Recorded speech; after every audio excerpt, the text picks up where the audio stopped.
Zakweli. Bonjour Kalatoumi Abdelhadi. Bonjour Kamar. Ce matin, vous recevez la présidente du MEDEF, Carla Baltus. Bonjour mesdames. Oui, bonjour à tous, bonjour à tout Mayotte. Carla Baltus, merci d'être avec nous ce matin. Hier, vous avez eu une réunion avec la ministre des Outre-mer, avec également les syndicats. Alors, la convergence sociale était au cœur des discussions. Les syndicats disent tout de suite au MEDEF, vous dites 2031. Pourquoi ? Alors déjà, le 2031, c'est pas une date comme ça qui arrive sur la table. La ministre, à la réunion de hier, a rappelé que c'était aussi une promesse lors de la campagne présidentielle. Donc, c'est pas la première fois qu'on entend cette date. Elle est d'abord proposée par le gouvernement dans un premier temps. Nous, entre-temps, on a aussi fait une étude d'impact accélérée. On a la connaissance du territoire, on a la connaissance de nos entreprises. Et donc, c'est pourquoi on a dit que si c'était 2031, que c'est une date aussi qui retenait toute notre attention. Maintenant, on avait aussi dit, je pense que c'est un sujet sur lequel j'ai beaucoup été entendue sur les médias, que si on avait un accompagnement sous forme d'exonération de charges patronales notamment, et aussi le maintien du CICE jusqu'à cette fameuse convergence, parce qu'aujourd'hui, il n'est valable que jusqu'à 2025. Donc, on a toujours dit que si on avait un soutien fort de l'État, on pourrait encore avancer le calendrier.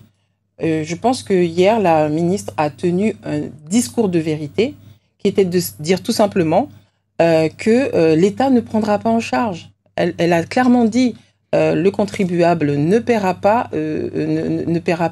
cette convergence. Donc, ça veut dire que ça revient aux entreprises de tout prendre en charge. Alors, vous dites que vous avez mené une étude d'impact accélérée. Que révèle cette étude ?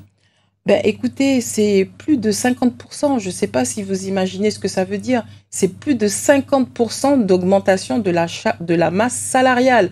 Aujourd'hui, un salaire qui coûterait 2 000 € chargé nous reviendrait demain à 3 000 € chargés. C'est ce que ça voudrait dire. Et donc, est-ce qu'on peut demander à nos entreprises qui, aujourd'hui, pour beaucoup, ont du mal à payer les charges sociales à la sécurité sociale, alors qu'on ne cotise pas au taux normal, comment ensuite aller trouver du chiffre d'affaires pour faire face à ces augmentations qui seraient brutales si c'était tout de suite? Si financièrement, si l'État devait vous aider, ça coûterait combien ? On n'a pas un chiffre comme ça de global, parce que le nombre d'emplois qu'il y a aujourd'hui, on ne sait pas dans 10 ans, dans 20 ans. Mais c'est le principe. Le principe, c'est qu'aujourd'hui, ça coûterait aux entreprises 50%. C'est ce qu'il faut retenir. 50%, c'est la moitié de ce que vous n'arrivez pas à payer aujourd'hui, toutes charges comprises, que ça soit salariale, etc. On demande aux entreprises de faire un effort. C'est économiquement parlant, vous tuez les entreprises. Et ça, c'est évident. Carla Baltus, Mayotte est département depuis 2011. Avant ça, déjà, on parlait de la départementalisation. Comment les entreprises n'ont pas pu se préparer depuis tout ce temps-là ? Je pense que vous oubliez qu'il y a une ordonnance aujourd'hui qui date de 2012. C'est pas nous qui avons pondu cette ordonnance. Cette ordonnance, elle allait jusqu'à 2036. Donc, nous n'avons pas, ce ne sont pas les entreprises qui ont créé les lois qui sont sur la table. Aujourd'hui, la convergence, elle était clairement définie. Personne ne l'avait contestée. J'ai même vu des syndicats de salariés dire qu'il ne faut pas toucher au dispositif de 2036. FO, pour ne pas les nommer à un moment donné, le disait. Donc, aujourd'hui, 2036 est sur la table. Nous, de bonne foi, nous disons 2036, rabotons le calendrier et avançons-le à 2031. Mais vous pensez aux salariés aujourd'hui ? Aujourd'hui, on est en 2024. Ça veut dire qu'on a 7 ans pour bien faire. C'est ce que ça voudrait dire. Vous pensez aux salariés ? On a vu les discussions, les débats sur les retraites en France hexagonale, les petites retraites. On a vu les retraités de Mayotte, certains touchent 50 € par mois. Est-ce qu'on va encore laisser toute une génération toucher de très petites retraites comme ça ? J'ai une réponse à cela, madame. La moyenne des retraites est de 276 €. Au maximum, c'est à peu près 700 et quelques euros. il y a des retraités, je l'ai déjà dit sur cette antenne, qui touchent même 5 euros par mois. C'est scandaleux, bien sûr que c'est scandaleux. Mais n'oublions pas qu'aujourd'hui, on a une promesse, puisqu'on nous oppose des promesses présidentielles, on a une promesse du président Macron qui promet entre 1000 et 1200 euros de retraite pour tous les gens qui ont travaillé et cotisé normalement. Donc je pense que, et ça a été même dit hier par la CFDT, que si tous les retraités à Mayotte touchaient à minima le montant qui est en face de cette promesse, les retraités seraient heureux. Je reprends les termes de syndicats de salariés qui ont été dits hier autour de la table. Donc aujourd'hui, je pense que on l'a déjà fait, où on prend les X meilleures années, où on fait un calcul, où on est innovant, où il y a une majoration de 150 euros pour relever les retraites. C'est pas suffisant. C'est pas suffisant. Il faut faire plus. Oui, mais il faut faire plus, comme le principe étant de dire c'est quoi le minima. À partir du moment où, comme on est quand même français, si on dit que pour tous les Français qui ont travaillé normalement, qui ont cotisé, c'est minimum 1000 euros ou 1200 euros, je ne sais plus à et donc, il faudrait que les entreprises également fassent des efforts dans ce cas-là. Mais bien sûr, mais pourquoi? Qu'est-ce que ça veut dire, la convergence? Et quand on dit 2031, qu'est-ce que ça veut dire? Aujourd'hui, on a le SMIC. On n'est pas au niveau du SMIC. Si aujourd'hui, on alignait, aujourd'hui, demain matin, on prend un décret, voilà, ça s'applique demain matin. On est à 1700, j'ai pas les chiffres par cœur, 1700 euros, on va arrondir. 1700 euros aujourd'hui avec les cotisations, puisque l'ordonnance de 2012 s'applique toujours jusqu'à 2036, ça veut dire qu'on aurait un salaire qui serait de 1600 et quelques euros net. Alors qu'au national, le SMIC aujourd'hui, il est à 1398. On va arrondir à 1400 euros. Donc ça veut dire que déjà, si on appliquait tout de suite comme on le demande, déjà, on recrée une inégalité de l'autre côté. Non, mais le coût de la vie est beaucoup plus cher à Mayotte. C'est bien pour ça qu'il y a l'indexation de salaire pour les fonctionnaires. Carla Balthus. Peut-être 150 euros à plus de 100 euros. Ça veut dire que les salariés de Mayotte toucheraient plus. Après, mais non, Carla Balthus, juste revenir sur ce que vous venez de dire là, je ne vous apprends rien. Vous le savez que la vie est très, très chère à Mayotte. Oui. Et que même, c'est bien pour ça que les fonctionnaires touchent l'indexation des salaires. Et c'est une inégalité entre les salariés du privé et du public aujourd'hui. Dans tous les outre-mer. Qui est accentuée en plus du fait qu'ils touchent des très petites retraites, ces salariés du privé. Madame, dans tous les outre-mer, c'est comme ça. Et du coup, on maintient cette inégalité parce que dans tous les outre-mer, c'est comme ça. 40%, les fonctionnaires touchent 40% de plus que le privé. Quand vous allez dans l'outre-mer, le SMIC, il est en net au montant que je vous indiquais. Donc, pourquoi aujourd'hui, à Mayotte, on toucherait plus que ailleurs? Oui, la vie est chère, mais ce n'est pas nous qui créons la vie chère. Après, comme je disais, donc il y a des paliers. On peut se dire que à horizon 2031, voilà ce qui va se passer pour déjà rattraper le SMIC en net. On se met d'accord sur une date. Ensuite, on a des cotisations, on a des plafonds qui vont aussi augmenter. Et comme j'avais dit, avant l'application du Code du travail, à la commission consultative du travail où siègent et les patrons et les salariés, on arrivait à mettre en place, on arrivait à se mettre d'accord sur l'évolution du SMIC à Mayotte. On le faisait localement. Aujourd'hui, ce qui crée l'inégalité, c'est qu'on nous applique un pourcentage. Quand le SMIC en métropole augmente de X%, on nous l'applique. Et donc, le décalage entre le SMIC, notamment net de Mayotte et de la métropole, se creuse. Aujourd'hui, ce qu'il faut faire, c'est déjà de rattraper en net.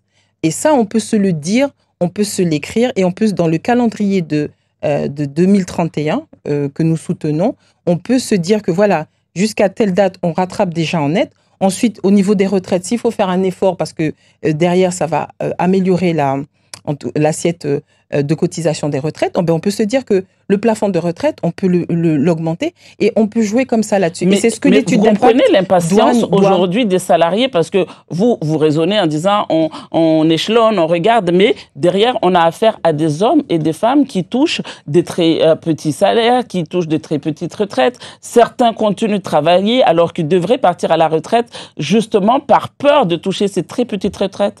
Bien sûr qu'on comprend tout ça et c'est pour ça qu'on est force de proposition. Ce qu'il faut aussi comprendre, c'est qu'on peut l'écrire sur papier tout de suite. On peut l'écrire, mais quelle serait la réalité économique quand vous adressez à des entreprises d'une certaine taille qui ont 100, 200, 900, 950, je crois, pour celle qui a le plus de salariés à Mayotte, ces entreprises-là, ils vous diront, OK, d'accord, on le fait. Mais est-ce que vous pensez à 90% des entreprises qui ont moins de 10 salariés, qui ont 1 salarié, qui ont 2 salariés et qui n'arrivent pas à s'en sortir aujourd'hui? Et vous pensez à ces salariés du coup aussi? Et à leur situation? C'est bien sûr qu'on pense à leur situation. Et c'est pour ça qu'on dit que sur le territoire de Mayotte, on peut être innovant. C'est pour ça aussi qu'on avait dit que si on nous donnait plus d'exonération de charges patronales, ça nous permettrait d'augmenter plus rapidement les salaires. La ministre a dit, ils ne paieront pas la facture. Donc aujourd'hui, de toute façon, il y aura un arbitrage de l'État, qu'on le veuille ou non. Mais il faut faire des choses qui sont possibles. Les syndicats menacent de mobiliser le 1er mai et peut-être plus tard également d'autres mobilisations. Ça n'est pas rassurant quand on sait qu'on sort de 5 semaines de blocage. Bien sûr que ce n'est pas rassurant et nous l'avons devant la ministre évoqué puisque ça a été dit hier. Ça a été dit hier qu'il pourrait y avoir en tout cas une réaction forte. Ça a été dit par les salariés. Et on a exprimé notre inquiétude face à cette réaction, ou cette possible réaction, sous forme de blocage, comme vous l'évoquez. Et la ministre a dit, de toute façon, on n'acceptera pas que les choses se fassent sous la contrainte. Donc, moi, je pense qu'à un moment donné, il faut qu'on se dise la vérité. La vérité a été dite, en tout cas du côté du gouvernement. Ce n'est pas le contribuable qui paiera. Donc, si ce n'est pas le contribuable qui paiera, ce sont les entreprises. Moi, dans mon rôle de présidente du MEDEF à Mayotte, je me dois de défendre les entreprises, mais derrière les entreprises, je défends d'abord l'emploi. Et c'est ce qu'il faut comprendre. Ça ne sert à rien de faire des textes où derrière, si une entreprise aujourd'hui a peut-être 27 salariés et que à horizon 2031, cette entreprise pourrait avoir 50 salariés, voire plus, et bien, si maintenant on applique tout de suite, peut-être que soit cette entreprise n'existera plus, soit peut-être elle n'aura que 10 salariés parce qu'elle ne pourra pas être compétitive sur le marché. Mais 10 salariés qui auront de bons salaires avec un taux de retraite normal. Ça veut dire que 37% de taux de chômage, vous allez exploser le chômage et vous allez le doubler. C'est tout ça. Il faut qu'on se dise la vérité. Mais justement, la vérité, c'est aussi ça. On a quand même des situations sociales, des salariés qui ont des situations très compliquées.